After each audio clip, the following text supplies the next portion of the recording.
Las Palmas, Real Madrid, troisième journée de la Liga, et autant dire qu'il va falloir aller le gagner ce match, car devant Rota, le Barça en l'occurrence, ça prend des points. Ouais, non pas sans difficulté aussi pour les Catalans, parce qu'hier, il a fallu la rentrée du nouveau transféré Dani Olmo, le récent champion d'Europe en titre, pour voilà, voler à la rescousse des Catalans. Mais en tous les cas, voilà, le Barça est en forme, donc il va pas falloir lâcher de points. Il va falloir surtout, comme on le disait déjà dans les précédentes vidéos, faire un peu mieux dans le contenu. Ouais. Parlons un petit peu de l'adversaire avant Las Palmas. Un match nul, 2 buts partout contre Séville sur sa pelouse en ouverture de championnat, puis défaite 2 buts à 1 sur la pelouse de Leganés. T'as vu ou eu des échos un peu de leur match? Non, j'ai pas regardé leur match. Je connais simplement certains de leurs joueurs, mais j'ai pas vu les deux matchs, pour être très très honnête. Donc je pourrais pas m'exprimer sur le début de championnat pardon, de Las Palmas. Ouais. En tout cas, ça a l'air quand même d'être toujours une équipe joueuse, en tout cas. Ça va être une opposition qui va être intéressante à venir parce que normalement différente des deux précédents matchs qu'on a eu. Ouais, forcément. Et puis c'est toujours compliqué d'aller jouer à Las Palmas. On connaît un petit peu le climat aussi qui y a sur les îles. Donc forcément, il y aura énormément de chaleur. On le sait très bien. C'est toujours complexe. C'est un long déplacement. Maintenant, voilà, c'est une équipe qui a recruté pas mal, donc qui n'a pas du tout le même 11 que l'an passé, qui a évidemment, je le pense, même si j'ai pas vu les deux premiers matchs, manque un petit peu d'automatisme, comme une certaine équipe qui l'affrontera demain d'ailleurs. Mm. Est-ce qu'il y a des joueurs à suivre particulièrement dans cette équipe ou pas? Alors moi, j'aime beaucoup Moreiro, qui est le numéro 10, qui est un très très très très bon joueur, un jeune très très bon. Il y a Marvin qui était chez nous, mais voilà, est-ce que c'est un joueur à surveiller? Pas forcément, mais c'est un joueur quand même assez vivace. Et puis ils ont également Sandro, qui est un joueur qui est passé par le Barça, qui est un joueur virevoltant sur le côté gauche. Donc c'est plutôt offensivement où il y a de la qualité. Il y a aussi Silesen, hein, l'ancien gardien du Barça et de Valence. Donc ils ont quelques noms connus de la Liga et du foot en général. Maintenant, voilà, moi, Moleiro, c'est vraiment le joueur que j'apprécie particulièrement. C'est un jeune Espagnol qui avait déjà brillé en D2 avec Las Palmas, qui continue son petit bonhomme de chemin et qui a un profil très intéressant. Mm. Bon, en tout cas, on avait gagné 2 buts à 1 l'année dernière, oui, avec M de Tchouaméni à la 84e, donc c'était pas un match facile. Parlons du Real. Et un petit retour, tiens, sur la conférence de presse de Carlo. Alors d'abord, il nous a dit que David Alaba avait repris la course, mais il fallait encore être patient. Retour prévu, hein, pas avant octobre, vraiment au mieux, je rappelle, aux dernières informations en tout cas. Il a pas tellement répondu quand on lui a demandé ce qu'il demandait précisément à Aurélien Tchouaméni. Il a juste dit que bah, il ne lui demandait pas de faire du Tony Cross, comme à Tony Cross, il ne demandait pas de faire du Aurélien Tchouaméni. Donc une réponse euh, préparé, entre guillemets, ou plutôt très basique. Il a critiqué une fois de plus le calendrier en parlant des nombreux cas de blessures au ligament croisé, même chez les plus jeunes. Parce qu'hier, il me semble qu'hier soir, il y a un jeune Catalan du Barça qui a été touché aussi. Je sais pas si ça a été confirmé, sa blessure au ligament, mais J'ai pas la confirmation, mais ça sentait mauvais, ouais, effectivement. les premières infos qui remontaient, effectivement, c'est ça. Bref, donc du coup, bah, il a critiqué. Il a dit que clairement, bah, le manque de préparation durant l'été, enfin le mois d'août était déjà intense et que bah les équipes abordaient ce match, jouaient ces matchs au mois d'août intenses avec une préparation qui n'était pas forcément en phase avec ce dont ils avaient besoin. Donc bah, manque de préparation malheureusement implique des blessures. Donc c'est un peu ce qu'il a expliqué. Puis on lui a demandé s'il y avait de la préoccupation par rapport au fait que Kylian Mbappé n'avait pas encore marqué en Liga. Il a dit, mais c'est son dernier but. C'était il y a seulement 2 semaines. Il a répondu ça. Est-ce que tu veux rebondir sur un truc?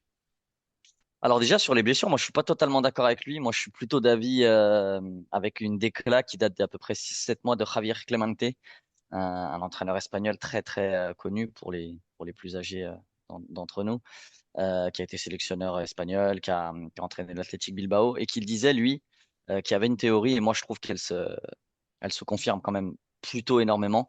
Il disait que c'était quand même très compliqué de lancer très rapidement les très jeunes joueurs dans le grand bain parce qu'ils n'étaient pas encore formés physiquement. Là, on le voit quand même. Ansu Fati, c'est une carrière qui est peut-être brisée.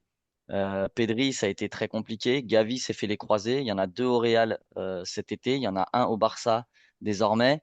Donc voilà, des Kylian Mbappé, des Yamal, il y en a des Léo Messi, il y en a pas toutes les 2 semaines. Et c'est vrai que lui disait en fait que des gamins de 16, 17 ans, même quand ils ont un talent incroyable et que, bah, comme dirait Kylian Mbappé, tu me parles pas d'âge, bah, il fallait être très, très, très prudent et que lui, à son époque, c'était quand même très rare de les faire débuter, en tous les cas, de les faire jouer autant de matchs, par exemple, comme un Lamine Yamal, parce que c'est très dangereux. Et c'est en ça que je trouve que le Real manie très bien le cas Arda Güler parce que je pense que même s'il est un petit peu plus âgé maintenant, mais les joueurs qui sont pas encore formés, qui n'ont pas l'âge adulte, c'est très, très compliqué, on le voit. Donc cette question des blessures, moi, je me suis penché dessus et je suis d'avis de Javier Clemente, même si on adore voir des jeunes joueurs éclore et jouer très très jeunes et battre des records de précocité. Je trouve quand même que c'est un point quand même très sensible et on le remarque hein, vraiment, encore on le disait, 3 cas de ligaments croisés juste entre Real et Barça pour des mineurs. C'est quand même assez fou. Et concernant Kylian Mbappé, oui, juste une petite réaction. Il a raison. Il y a 2 matchs. Il a marqué il y a 2 matchs. C'est 2 semaines, mais c'est il y a 2 matchs en soi. Donc il y a pas d'énormes préoccupations à avoir, même si on a déjà fait le tour sur ce qu'on pensait de l'attitude et surtout la prestation individuelle de Kylian Mbappé et puis d'autres hein, d'ailleurs. Mais voilà, tranquille, il faut être patient comme on l'a répété à plusieurs reprises. Oui. Et d'ailleurs, je précise un truc sur Mbappé. Il y a un truc qu'on n'a pas forcément relevé. En tout cas, nous, je crois qu'on l'a même pas fait sur live, mais c'est que malgré tout, il a les occasions, en fait. Que ce soit sur le premier match ou sur le deuxième match, là, ce week-end. Les occasions, il les a, donc on sait qu'à un moment donné, à un moment donné, ça va faire filoche. Un peu comme. Et après, c'est une histoire de ketchup, pour reprendre un peu Cristiano Ronaldo. Bon, Exactement. on lui a aussi demandé comment il allait gérer la saison, les temps de repos, etc. Beaucoup de changements, il a dit. Après, il parlait pas forcément de demain. Du coup, est-ce que tu penses qu'il va y avoir du turnover demain? Un petit peu, je pense quand même, ouais, un petit peu parce qu'il y a déjà des blessés au sein du Real Madrid, il y a déjà de la fatigue, si l'on en croit la conférence de presse d'après-match de Carlo Ancelotti. Et puis, je vais pas dire que là, il a lâché une demi-bombe avec les propos que tu viens de relayer, mais voilà, on parle beaucoup d'Arda Güler, Brahim Diaz qui pourrait être titulaire, ça pourrait peut-être un peu tourner. On parle aussi d'un repos pour Carvajal qui serait remplacé par Lucas Vazquez, même si c'est très souvent Relevo qui donne ces infos, qu'elles sont pas toujours vraies d'ailleurs. Mais oui, je pense qu'il y aura un ou deux ajustements pardon, au minimum bah, pour être dans cette rythmique de turnover constant, parce que je pense qu'il y en aura énormément besoin tout au long de la saison. Et d'ailleurs, je vais apporter une précision, je pense, très importante. Tu parlais de Rolevo, là, qui annonçait son 11. Mais je vais vous dire un truc, que ce soit Rolevo, que ce soit Marca, que ce soit As ou n'importe quel autre média, quand ils vous disent, quand ils donnent en fait un 11 probable, c'est pas du tout un 11 probable en fonction des informations qu'ils ont pu potentiellement recueillir de la part du staff de Carlo Ancelotti. Ce sont simplement des prédictions qu'ils font eux en fonction en fonction de comment ils sentent un peu les choses, en fonction aussi un peu de logique, en fonction de qui a joué le dernier match, tout ça. Mais c'est vraiment des prédictions très subjectives, entre guillemets, et pas du tout liées à des informations que qu'on peut avoir, même si Carlo Ancelotti, de temps en temps, donne des indications assez claires sur tel ou tel joueur. Mais je précise bien, parce que je le vois souvent, notamment sur Twitter, quand Marca balance son 11 probable. D'ailleurs, tu vois les comptes qui disent Arda Güler va être titulaire selon Marca. C'est pas vraiment une information, c'est vraiment la prédiction. Donc en fait, c'est au même rang que ce que nous on fait en fait dans nos vidéos, c'est vraiment de la prédiction en fonction de comment on sent les choses tout simplement. Et de toute façon, il y a qu'à le voir, hein, ces médias-là n'ont jamais le même 11. Donc, s'il y avait une info, les journalistes se connaissent un petit peu, les infos, ce seraient souvent les mêmes à l'intérieur du club et ils auraient le bon 11. Et faut forcer de constater que c'est très rarement le cas d'ailleurs, ou alors il y en a un des quatre qui ont annoncé qui a le bon 11. Ouais. Et d'ailleurs, cas très concret le week-end dernier qui vient de se produire, tout le monde annonçait Luka Modric titulaire et c'est Arda qui a été choisi par Carlo Ancelotti. Donc voilà. Mais en tout cas, étant donné qu'on affronte une équipe qui, je pense, va exiger un peu de nous défensivement, je pense qu'il va quand même enchaîner avec ses quatre titulaires, avec le retour de Ferland Mendy. Même si Carvajal, ouais, ça pourrait avoir du repos, mais ça pourrait être mis au repos, mais je suis pas sûr quand même. Je pense qu'il va garder son assise défensive pour ce match-là. Au milieu de terrain, ensuite, bah, je pense que Valverde, Tchouaméni Ça me semble aussi assez indispensable en l'état par leur profil un peu défensif. Mbappé, ça va jouer. Vinicius, ça va jouer aussi, je pense. Reste, si tu me suis un peu, il reste deux places pour quatre joueurs. Rodrigo, Arda, Brahim, Modric. Tu vois qui? Moi, je vois bien Modric débuter. Je sais pas pourquoi pour Arda. Je vois bien ce changement-là. Brahim Rodrigo, je suis pas sûr. Tu vois, je vois bien encore cette attaque reconduite. Ça aurait du sens par rapport à ce qu'on dit depuis le début de saison. Toujours pas de parti pris et on reste sur la concurrence des trois. Et puis après, au bout d'un moment, certainement, il y aura un choix de réaliser, à part si on reste sur ce système tactique, mais j'y crois pas trop. Par contre, Modric pour Arda Güler, même si moi j'ai beaucoup apprécié Arda Güler par son activité, c'est vrai, on me l'a beaucoup fait remarquer, notamment dans les commentaires sous la vidéo d'après-match. Il fait pas une super bonne première mi-temps et voilà, il y a aussi la légitimité, le statut de capitaine de Luka Modric qui pourrait le faire débuter pour ce type de match. Mm.